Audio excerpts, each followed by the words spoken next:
Assalamualaikum warahmatullahi wabarakatuh. Perkenalkan, nama saya Supriyanto. Saya dari UP BJJ Kota Bengkulu. Program mahasiswa, program studi agribisnis bidang minat komunikasi penyuluhan. Saya sudah bersama dengan Mas Agung sebagai salah satu karyawan di UPK Jaya Mandiri atau pembibitan kelapa sawit. Nah, di sini Mas, saya memiliki beberapa pertanyaan yang saya akan ajukan kepada Mas. Mohon Mas memberikan jawaban yang ada di sini. Ya. Untuk yang pertama, berapa total biaya bahan baku dan biaya persediaan pembibitan selama 1 tahun ini? Untuk biaya pembibitan ini kita seleksi 2 tahap, namun kita gabungkan aja, kan digabung semua. Kan?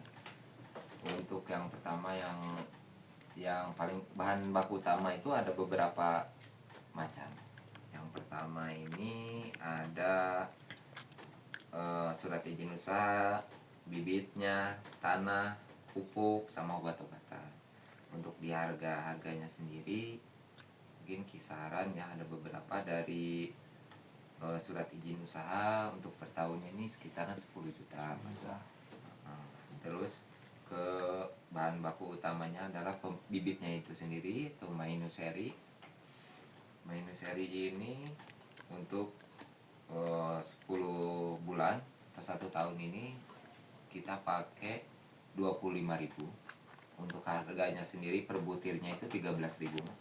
Jadi kita kalikan aja 13.000 dikali 25.000 ya sekitaran 325 juta untuk cambah ya. Cambah aja, dan itu untuk 10 bulan sekali. Terus lanjut ke tanah. Polybag dulu dah. Polybag. Masuk ke polybag ini kan ada 2 tahap, kita gabungkan lagi. Kisaran 33 juta Mas untuk 10 bulan. Terus untuk tanah di tahap awal tahap 3 bulan sekali untuk Mainuseri ini sekitaran 4.800.000 iya, 4.800.000 untuk 3 bulan pertama. Karena nanti tanah yang tahap kedua ini kita bajak sendiri di sini, jadi tanah nggak beli. Lanjut ke pupuk ya Mas. Ya, ke pupuk ini kita kalkulasikan dari bibit Mainuseri sampai dari Freenutseri sampai Mainuseri sampai keluar ya, dalam waktu 10 bulan ini kita pakai pupuk ini 40.220.000 untuk 10 bulan untuk pupuk doang. Terus lanjut ke obat-obatan. Kalau obat-obatan ini kurang lebih 8.600.000 obat-obatannya. Lalu pertanyaan yang kedua Mas, ini bahan baku apa yang paling sering digunakan sepanjang tahun? Untuk bahan baku utama ini ya pupuk itu, pertama pupuk, yang kedua obat-obatan. Itu bahan baku yang utama dalam 10 bulan. Dalam 10 bulan. Selanjutnya, komponen biaya persediaan mana yang paling mempengaruhi total biaya? Pupuk sama obat-obatan itu Mas. Pupuk dan obat-obatan ya.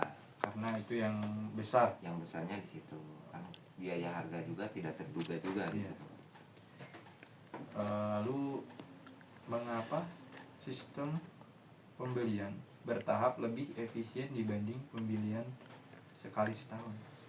Untuk pertama kita memicu ke harga sendiri ya Mas. Kalau misalkan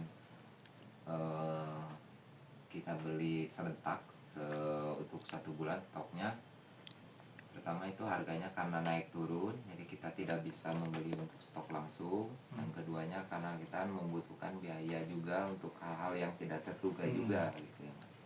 Mungkin lebih bagus biaya bertahap ya. Apa yang dibutuhkan kita beli di situ. Oke, dan pertanyaan terakhir ini Mas, bagaimana penerapan metode freeze in dan freeze out untuk meningkatkan efisiensi rantai pasok pembibitan ini Mas?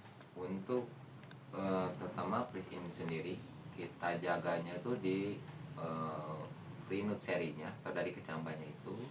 Yang pertama pas datangnya ini kecambah harus diseleksi dulu sama bibit 2NB biar memastikan kecambah ini layak untuk kita tanam. Terus untuk freeze outnya itu balik lagi ke si petaninya sendiri yang di sini, maksudnya ke orang-orang pekerja yang di sini, bagaimana dia memperlakukan bibit itu dengan baik supaya kualitas dan kuantitasnya terjaga baik gitu, Di Mas. kualitas akhirnya. Nah, di kualitas airnya nanti. Nah, itu bisa meningkatkan eksistensi apa ya namanya tuh, kepercayaan dari petani sendiri, Mas. Ke pembibitan ini, sehingga untuk tahap berkelanjutannya gampang kita untuk mengeluarkan kecambah itu sendiri atau bibit itu. Baik Mas, mungkin hanya itu saja pertanyaan-pertanyaan yang saya ajukan. Ya. Terima kasih telah memberi kesempatan kepada saya dan menjawab pertanyaan ini. Saya akhiri. Wassalamualaikum warahmatullahi wabarakatuh. Waalaikumsalam.